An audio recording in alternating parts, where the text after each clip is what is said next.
పాకిస్తాన్లో ఎట్టకేలకు హైడ్రామాకు తెరపడింది. పాక్ మాజీ ప్రధానమంత్రి ఇమ్రాన్ ఖాన్తో ములాఖత్కు ఆమె సోదరి ఉజ్మా ఖనూమ్ను జైలు అధికారులు అనుమతిచ్చారు. ఆమె ఖాన్తో జైల్లో సుమారు అరగంట సేపు మాట్లాడి వచ్చారు. దీంతో ఇప్పటి వరకు జైల్లోనే ఆయన్ను చంపివేశారని, ఆయన శవాన్ని మూడో కంటికి తెలియకుండా బయటికి తరలించారని, ఇమ్రాన్ శవాన్ని మునీర్ కాల్చేశాడన్న పుకార్లకు ఎట్టకేలకు తెరపడింది. దీంతో అటు పాక్ ప్రజలతో పాటు ఇటు ఇండియాలో ఉన్న ఆయన అభిమానులు ఊపిరి పీల్చుకున్నారు.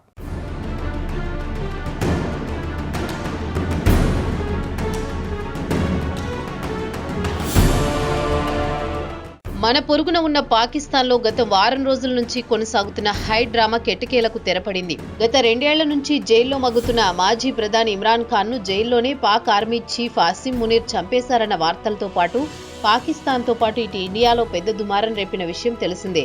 జైలు ముందు ఖాన్ ముగ్గురు సోదరీమణులు నిరసనకు దిగడం, వారికి జతగా ఇమ్రాన్ ఖాన్ కు చెందిన పీటీఐ కార్యకర్తలతో పాటు ఆయన అభిమానులు జత చేరడంతో అడియాలా జైలు వద్ద తీవ్ర ఉద్రిక్తత నెలకొంది. దీంతో జైలు అధికారులు ఖాన్ బతికి ఉన్నాడని, ఆరోగ్యంగా ఉన్నాడని, త్వరలోనే ఖాన్ సోదరీమణులతో భేటీ కూడా చేయిస్తామని హామీ ఇవ్వడం పీటీఐ కార్యకర్తలు నిరసనను విరమించారు.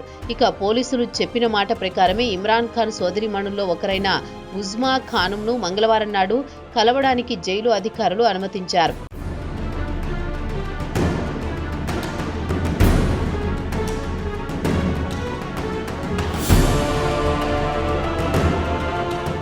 జైల్లో ఖాన్ను కలిసి వచ్చిన తర్వాత ఉజ్మా మాట్లాడుతూ ఇమ్రాన్ ఆరోగ్యంగానే ఉన్నారని చెప్పారు. దీంతో ఇప్పటి వరకు ఖాన్పై వచ్చిన వదంతులకు తెరపడింది. ఖాన్ సోదరి ఉజ్మా జైల్లో ఖాన్తో సుమారు అరగంట సేపు మాట్లాడడానికి అనుమతించారు. అటు తర్వాత ఆమె మీడియాతో కొంతసేపు మాట్లాడి వెళ్లిపోయారు. ఇమ్రాన్ ఆరోగ్యం బాగానే ఉందన్నారు. అయితే జైల్లో మానసికంగా వేధిస్తున్నారని ఖాన్ ఆగ్రహం వ్యక్తం చేసినట్టు చెబుతున్నారు. ఇక జైల్లో ఇమ్రాన్ ఒక్కడే సెల్లో బంధించారు.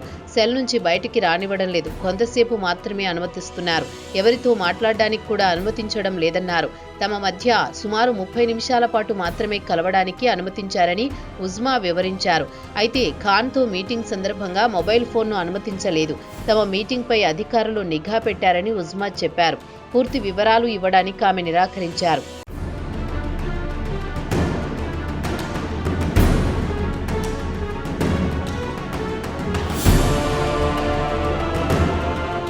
ఇమ్రాన్ ఖాన్ కు చెందిన మరో సోదరి ఆలిమా ఖాన్ మీడియాతో పాటు పీటీఐ నాయకులతో మాట్లాడుతూ ఉజ్మా ఖాన్ చెప్పిన అంశాలను ఆమె ప్రస్తావించారు. ఉజ్మా ఖాన్తో కలిసినప్పుడు ఆయన ఆందోళనతో పాటు ఆగ్రహంతో ఉన్నట్టు చెప్పారు. తనను, తన భార్య బుష్రా బీబీని చిన్న గదిలో బంధించి మానసికంగా చిత్రహింసలు గురి చేస్తున్నారని ఆగ్రహం వ్యక్తం చేశారట ఖాన్. గత 4 వారాల నుంచి తమను ఎవరితోనూ కలవడానికి అనుమతించలేదు. శారీరకంగా వేధింపులను తట్టుకోవచ్చేమో కానీ మెంటల్ టార్చర్ను తట్టుకోలేమని తన సోదరితో ఖాన్ అన్నట్లు ఆలిమా చెప్పుకొచ్చారు. ఖాన్ సోదరుల్లో ఒకరైన స్నోరిన్ నియాజిని గత వారం పోలీసులు ఆమె జుట్టు పట్టుకుని ఈడ్చి పడేశారని చెప్పగానే ఖాన్లో ఆగ్రహం కట్టలు తెంచుకుందని అలీం చెప్పారు. అలాగే ఉజ్మాకు ఇమ్రాన్ తన మద్దతుదారులను ఇవ్వాల్సిన సందేశాలు ఇచ్చి పంపించారు.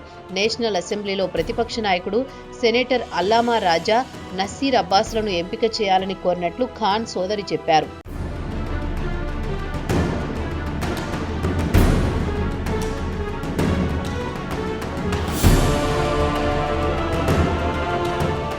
అలాగే పార్టీ భవిష్యత్తు గురించి, యాక్షన్ ప్లాన్ గురించి కూడా దిశానిర్దేశం చేసినట్లు అలీమా చెప్పారు. ప్రతి మంగళవారం అడియాలా జైలు ముందు ధర్నా చేయాలని నిర్ణయించారు. ఇమ్రాన్ ఖాన్తో కుటుంబానికి చెందిన 6 సభ్యులతో పాటు లాయర్లను అనుమతించే వరకు అడియాలా జైలు ముందు ధర్నా చేయాలని నిర్ణయించారు. అలాగే గురువారం నాడు కూడా అడియాలా జైలు ముందు ధర్నా చేయాలని నిర్ణయించారు.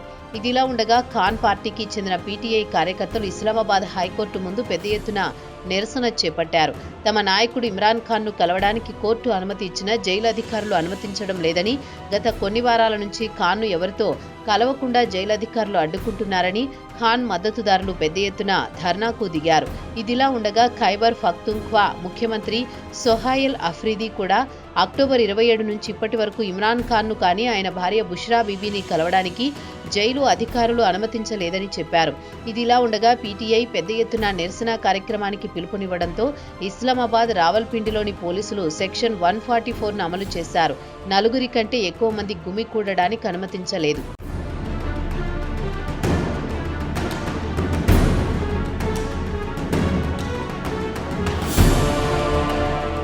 ఇక పాకిస్తాన్ ఆర్మీ చీఫ్ ఆసిమ్ మునీర్ విషయానికి వస్తే ఆయన పదవీకాలం నవంబర్ 29తో ముగిసిపోయింది. ప్రస్తుతం దేశానికి యాక్టివ్ మిలిటరీ చీఫ్ లేకుండా పోయారు. ఇక ప్రధాని షెహబాజ్ షరీఫ్ అధికారిక మిలిటరీ గెజెట్ నోటిఫికేషన్పై సంతకం చేయడానికి తప్పించుకు తిరుగుతున్నాడు. అయితే షరీఫ్ ప్రభుత్వం గత నెల మునీర్ను చీఫ్ ఆఫ్ ఆర్మీ స్టాఫ్గా పదోన్నతి కల్పించడానికి రాజ్యాంగాన్ని కూడా సవరించింది. దీంతో ఆయన పాకిస్తాన్లో త్రివిధ దళాల చీఫ్గా బాధ్యతలు స్వీకరించాల్సి ఉంటుంది. ఆయన జీవితకాలం పాటు చీఫ్ ఆఫ్ ఆర్మీ స్టాఫ్గా కొనసాగుతారు. ఆయనకు పదోన్నతి కల్పించడానికి chairman joint chief of staff committee పదవిని రద్దు చేశారు. దీంతో మునీర్ నవంబర్ 29 నుంచి చీఫ్ ఆఫ్ డిఫెన్స్ స్టాఫ్గా బాధ్యతలు స్వీకరించాల్సి ఉంది. ఇక దేశంలో సిడిఎస్ అత్యంత శక్తివంతమైన పదవి. అయితే ఇటీవలే chairman joint chief of staff committee general Shamshad Mirza retire అయ్యారు. ఆయనతో పాటు ఆ పదవిని కూడా రద్దు చేశారు.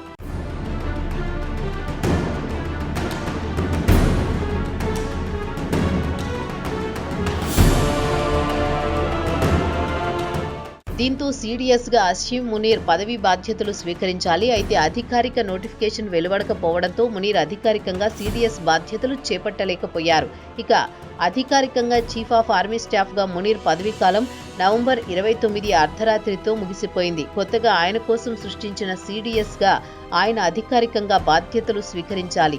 కొత్త పదవిలో ఆయన 2030 వరకు లేదా 2035 వరకు కొనసాగే అవకాశం ఉంది. దీంతో పాకిస్తాన్కు చెందిన న్యూక్లియర్ ప్లాంట్లు అన్నీ ఆయన పరిధిలోకి వస్తాయి. అయితే ఇక్కడే ప్రధానమంత్రి షెహబాజ్ షరీఫ్ అధికారిక మిలిటరీ గెజెట్పై సంతకం చేయకుండా తప్పించుకు తిరుగుతున్నారు. దీంతో స్థానిక మీడియాలో పెద్ద ఎత్తున ఊహాగానాలు వెల్లువెత్తుతున్నాయి. మునీర్ నుంచి తప్పించుకోవడానికి ఆయన ముందుగా లండన్ వెళ్లారు. అక్కడి నుంచి స్కెడ్యూల్ ప్రకారం రావాల్సి ఉండగా ఆరోగ్యం బాగాలేదని ప్రయాణాన్ని వాయిదా వేసుకున్నారు. ఇక సోమవారం రాత్రి ఇస్లామాబాద్లో దిగాల్సి ఉండగా లాహోర్లో ల్యాండ్ అయ్యారు.